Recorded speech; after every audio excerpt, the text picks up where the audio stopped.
News 7 Tamil, பொறுப்பும் பொது நலமும்.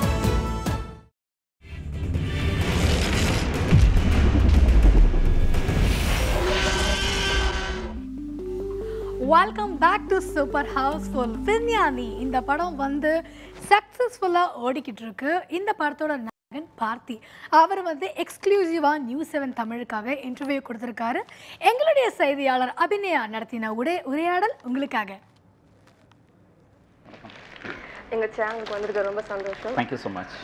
சொல்லுங்கள் சார், எப்படி தோணுச்சு இந்த மாதிரி ஒரு படம் எடுக்கணும் அப்படின்ட்டு? So as you said, real லைஃப்பில் சயின்டிஸ்ட்டாக இருந்துட்டு இப்போ ரியல் லைஃப்பில் சயின்டிஸ்ட்டாக வந்துட்டுருக்கேன். இப்போ தமிழ்நாட்டில் பள்ளிக்கூடத்துலேயோ காலேஜில் படிக்கிறவங்களுக்கு எப்பயுமே ஒரு சினிமா மேலே எப்படியும் அதை பார்த்து தான் வளர்ந்து வர்றோம் நம்ம. ஸோ அந்த சினிமா எக்ஸ்போஷர் சின்ன வயசுலேருந்து எல்லாத்துக்கும் இருக்கிற மாதிரி எனக்கும் இருந்தது. ஸோ அதுக்கப்புறம் இன்சிடென்ட்லி படிச்சிட்டதுனால அப்படியே விஞ்ஞானியாக அந்த ரூட்டில் போயிட்டோம். இப்படி போயிட்டுருக்கும்போது அந்த சினிமாவுடைய ஒரு ஆர்வம்ன்றதும் உள்ளே இருந்தது. ஆனால் அதே நேரத்தில் ஒரு சயின்ஸை வந்து ஒரு டிப்பிக்கல் சயின்டிஸ்ட் மூலமாக சொன்னால் நல்லாயிருக்கும் அப்படிங்கிற மாதிரி தான் இந்த தாட் ப்ராசஸ் ஆரம்பித்தோம். அப்போ ஒரு சயின்ஸ் படிக்க வர ஒரு சின்ன பையன் சின்ன பொண்ணு அப்படிங்கிற மாதிரி ஸ்டோரியை கொண்டு வந்தோம். பட் ஆனால் நாங்கள் எடுத்துக்கிட்ட சயின்ஸ் விஷயம் வந்து ரொம்ப ஸ்ட்ராங்கான இன்டென்ஸான விஷயமா இருக்கிறதுனால என்னாச்சுன்னா, அந்த விஷயத்தை இந்த கொஞ்சம் சீனியர் சயின்டிஸ்ட் கேரக்டர் மேலே கொஞ்சம் கொஞ்சமாக இம்பார்ட்டன்ஸ் இன்க்ரீஸ் ஆகிட்டே வரும்போது எங்களுக்கு ஒரு கட்டத்தில் இந்த ஹோல் ஸ்கிரிப்டே வந்து இதுக்கு மேலே வந்து இவரை தான் மெயின் ஹீரோவாக ஆகணுன்ற கட்டத்துக்கு போயிட்டோம். ஸோ நான் ஒரிஜினலாக பிளான் பண்ணும்போது வேறு மாதிரி பிளான் பண்ணாலும் ஸ்கிரிப்ட் இவால்வ் ஆச்சு. இவால்வ் ஆகும்போது இது கம்ப்ளீட்டாக வேறு உடனே கம்ப்ளீட்டாக ஹோல் பேட்டர்னே மாற்றிட்டோம். ஸோ அப்போ நான் ஒரிஜினலாக யோசிச்சுட்டு இருந்தது ஒரு சின்னதாக ஒரு படம் எடுக்கலாம் அப்படின்ட்டு. ஆனால் போக போக போக ஒரு 4 மாதம் இந்த ஸ்கிரிப்டில் ட்ராவல் ஆக சரி பண்ணுறோம் ஃபுல் ஃப்ளெட்ஜாகவே பண்ணிவிடுவோம் அப்படின்ட்டு. தென் அதுக்கப்புறம் ஒரு மசாலா என்டர்டெய்னராகவே போயிடுவோம். இதில் ரொம்ப டாக்குமெண்ட்ரி ஸ்டைலெல்லாம் போக வேண்டாம், பட் அந்த சயின்ஸ் ஃப்ளேவரை வச்சுப்போம் அப்படின்ட்டு ஆக்ஷன், த்ரில், காமெடி, கிளாமர் இந்த 4ஐயும் ஈக்குவலாக உள்ளே கொடுத்து அது ஒரு சயின்ஸ் ஃப்ளேவரில் கொண்டு வந்துடலாம் அப்படின்ட்டு இந்த படத்தை ஹோல் ஸ்டோரியை கொண்டு வந்தோம். தென் இட் ஹாஸ் பிகம் இந்த இவால்விங் ப்ராசஸில் இது ஒரு பெரிய பட்ஜெட் படம் ஆயிடுச்சு. ஸோ நாங்களும் படம் நல்லா வரணுங்கிறத பற்றி மட்டும்தான் யோசித்தோம். ஸோ பட்ஜெட் கன்ஸ்ட்ரெயின்ட் கூட வச்சுக்கல, டைம் கன்ஸ்ட்ரெயின்ட்டும் வச்சுக்கல. So let it take its own time அப்படின்ட்டு ப்ராடக்ட்காக மட்டும்தான் நாங்கள் ஒர்க் பண்ணி நல்ல ப்ராடக்ட் இன்னைக்கு கொண்டு வந்துட்டோம். சார், இப்போ பார்த்தீங்கன்னா நாசா ஒர்க் பண்ணுறது வந்து ரொம்ப பெரிய விஷயம். நாங்களாம் டிகிரி முடிச்சுட்டு வேலைக்கு போய் ரொம்ப கஷ்டமாக இருக்குது. நீங்கள் அவ்வளோ பெரிய இடத்துல ஒர்க் பண்ணிட்டு வந்திருக்கீங்க. அந்த இடத்துக்கு போகிறதுக்கு நீங்கள் என்னென்ன முயற்சிலாம் பண்ணீங்க, என்ன படிச்சிருக்கீங்க, அதை பற்றி கொஞ்சம் சொல்லுங்கள். நான் ஆக்சுவலி ரொம்ப ஹம்பிள் பேக்ரவுண்டில் இருந்து தான் தமிழ்நாட்டில் சின்னதாக பிஎஸ்சி கெமிஸ்ட்ரி படித்தேன். அப்போல்லாம் பெரிய கனவு ட்ரீம்ஸ் எல்லாம் எதுவுமே கிடையாது. ஸோ அதை முடிச்சுட்டு அப்புறம் தான் சென்னைக்கு வந்துட்டு இங்கே ஏசி டெக்கில் எம்எஸ்சி பாலிமர்ஸ்னு படித்தேன். அங்கேயே கெமிஸ்ட்ரி விட்டு கொஞ்சம் டிவியேட் ஆகி ஸ்பெஷலைஸ் ஆனேன். அப்போ படித்தப்போ ஸ்ரீஹரிகோட்டெல்லாம் போக சான்ஸ் இருந்தது. அப்போ ஏரோஸ்பேஸ் மேலே கொஞ்சம் இன்ட்ரெஸ்ட் வந்தது. ஸோ அதனால் என்ன பண்ணேன்னா எம்எஸ்சி சயின்ஸ் பண்ணாலும் இன்ஜினியரிங் பண்ணுவோம் அப்படின்ட்டு இப்படி தான் குண்டக்க யோசிக்கிறது. இன்ஜினியரிங் பண்ணேன். அடுத்து மாஸ்டர்ஸ் சயின்ஸ் முடிச்சுட்டு மாஸ்டர்ஸ் இன்ஜினியரிங் பண்ணேன் ஏரோஸ்பேஸில் பெங்களூரில். ஸோ அதை முடித்த உடனே அங்கேயே அடுத்து டாக்டரேட் பண்ணேன். PhD doctorate atmospheric science, modelling, simulation அப்படி பண்ணேன். அப்போ என்னோடய ரிசர்ச் ஒர்க் வந்து இவாலுவேஷனுக்கு பிஹெச்டி முடிச்சிட்டிங்கன்னா உங்களோட ரிசர்ச் ஒர்க்கை வந்து இவாலுவேட் பண்ணுறதுக்காக யூஎஸ் ஆர் வேர்ல்டில் எங்கேயாவது 2 இடத்துக்கு அனுப்புவாங்க.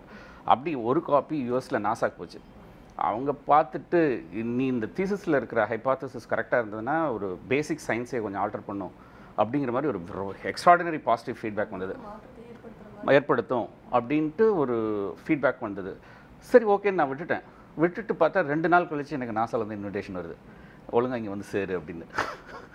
சரின்ட்டு அதுக்கப்புறம் it took 6 months process to join there. அது 6 மாதம் அது இவாலுவேஷன். அது வாஷிங்டன் டிசியில் தான் வந்து அவங்க இவாலுவேட் பண்ணி ஃபைனல் ரெகுலர் ப்ரோட்டோகால்குள்ளே போகணும். அதுக்கு அவங்க செலக்ட் பண்ணாங்கன்னா நாங்கள் இங்கே சப்போர்ட் பண்ணுறோம் அப்படின்னாங்க இங்கே நாசாவில்.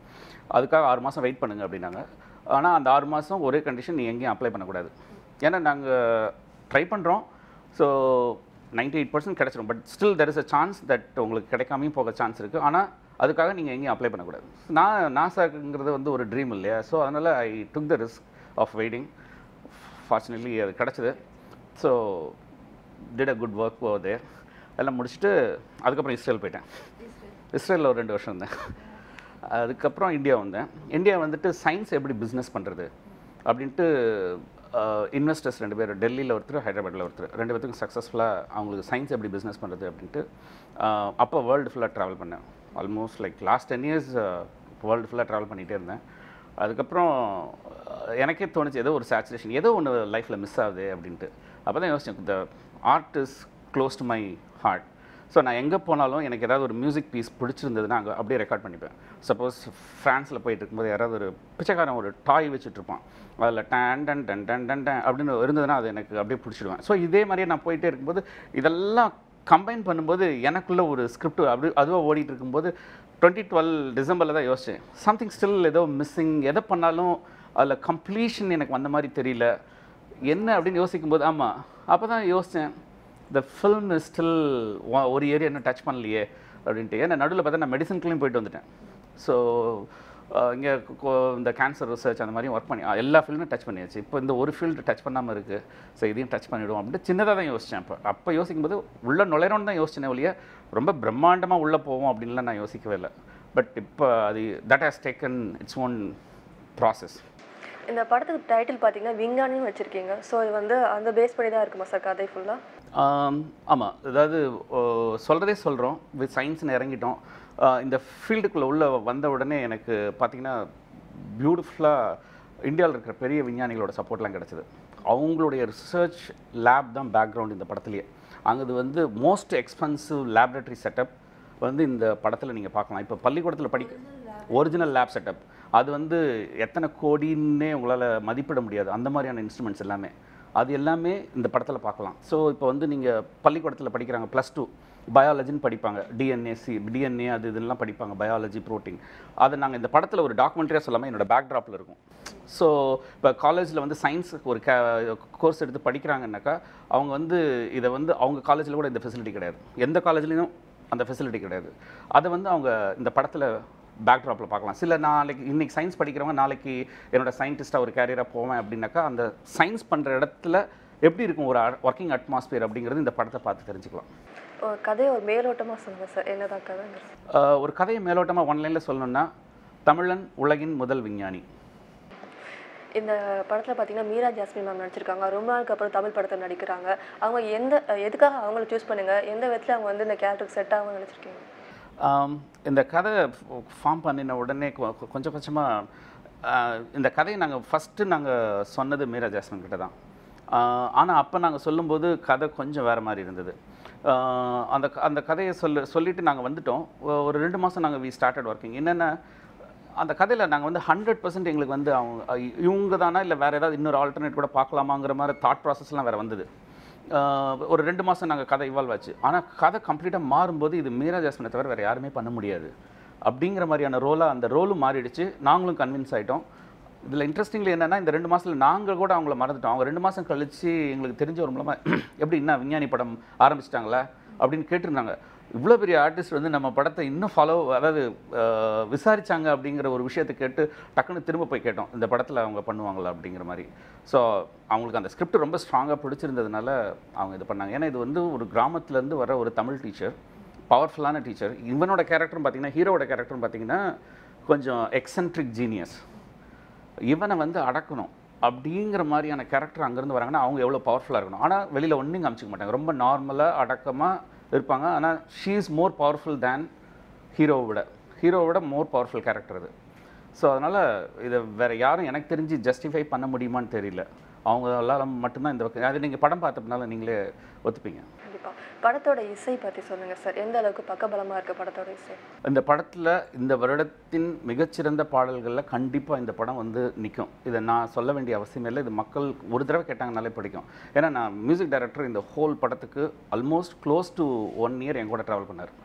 ஒரு சாங் எடுக்கிறதுக்கு நான் 30 டியூன் போட்டு கொடுத்தும் நான் சாட்டிஸ்ஃபை ஆகலை. எனக்கு இந்த பீஸ் எனக்கு இப்படி வேணும் அப்படின்னும் எல்லாம். ஃபார் எக்ஸாம்பிள் எனக்கு ஒரே ஒரு லைன் எனக்கு கன்வின்ஸ் ஆகவே இல்லை. அவர் ஒருத்தரை போட்டு பாடிட்டார், பம் பம் மாமா ஈயா ஈயா. இது எனக்கு வந்து சங்கர் மகாதேவனை தவிர வேறு யாராலும் இந்த பவர்ஃபுல்னஸ் கொடுக்க முடியாது அப்படின்ட்டு நாங்கள் பாம்பேக்கு போய் அவர் துபாய் கிளம்பிட்டு இருந்தவரை பிடிச்சி நாங்கள் ஒரு 1/2 hour டைம் உள்ளே வாங்கி அந்த சாங்கை ஒன்று போட்டு வந்தோம். அண்ட் தென் இதில் சயின்ஸ் நாட்டி சாங், அதாவது கொஞ்சம் ஆன்டி ஹீரோயின் கேரக்டர் மாதிரி சஞ்சனா சிங் பண்ணியிருக்காங்க செகண்ட் ஹீரோயினாக. அவங்களுக்கு பியூட்டிஃபுல்லாக ஒரு 2 ஹீரோயின் ஸோ அதில் வந்து கொஞ்சம் வெஸ்டர்ன் டைப், இவங்களுக்கு தமிழ் கொஞ்சம் பேச வராது. ஆனால் ஹீரோ எப்படின்னா தமிழ் சும்மா ஒரு பேசுகிறதுக்கு மட்டும்தான், அதில் ஒரு விஞ்ஞானமும் கிடையாது அப்படிங்கிற நம்புகிற கேரக்டர். இந்த பொண்ணு வந்து சயின்ஸ் தெரியும், தமிழ் தெரியாது. இன்னொரு ஹீரோயினுக்கு தமிழ் நல்லா தெரியும், சயின்ஸ் தெரியாது. ஸோ இந்த மாதிரியான கேரக்டர், கான்ட்ராஸ்டிங் கேரக்டர். ஸோ அப்போ இது வந்து ஒரு நாட்டி சயின்ஸ் இருக்கும். ஸோ அந்த சயின்ஸ் லெட்டர்ஸை பேஸ் பண்ணி, சயின்ஸ் கான்செப்ட்ஸை பேஸ் பண்ணி ஒரு சாங் ஒன்று பீச்சில் எடுத்தோம் தாய்லாண்டில். ஸோ அந்த சாங் கண்டிப்பாக பேசப்படும். அது நிறைய ஹெலிகாம் ஷாட்ஸ்லாம் யூஸ் பண்ணியிருப்போம். ஸோ அதில் 4 கேமரா வச்சு, ஒன்று ஹெலிகாம், ஒன்று தண்ணிக்கடியில் கோப்ரோ, இந்த பிளாக் மேஜிக், ரெட் பிக்னு வச்சு அந்த சாங் ரொம்ப கிராண்டியராக எடுத்திருக்கோம். அதுவும் ஏன்னா சயின்ஸ் சொல்கிறோம் இல்லையா, போர் அடிச்சிடக்கூடாது. சார் ரொம்பவே எதிர்பார்ப்பை ஏற்படுத்திட்டுனா சொல்லலாம். அந்த படம் கண்டிப்பாக வெற்றியடைய எங்களுடைய வாழ்த்துக்கள். ரொம்ப நன்றி. Thank you very much. தேங்க்யூ.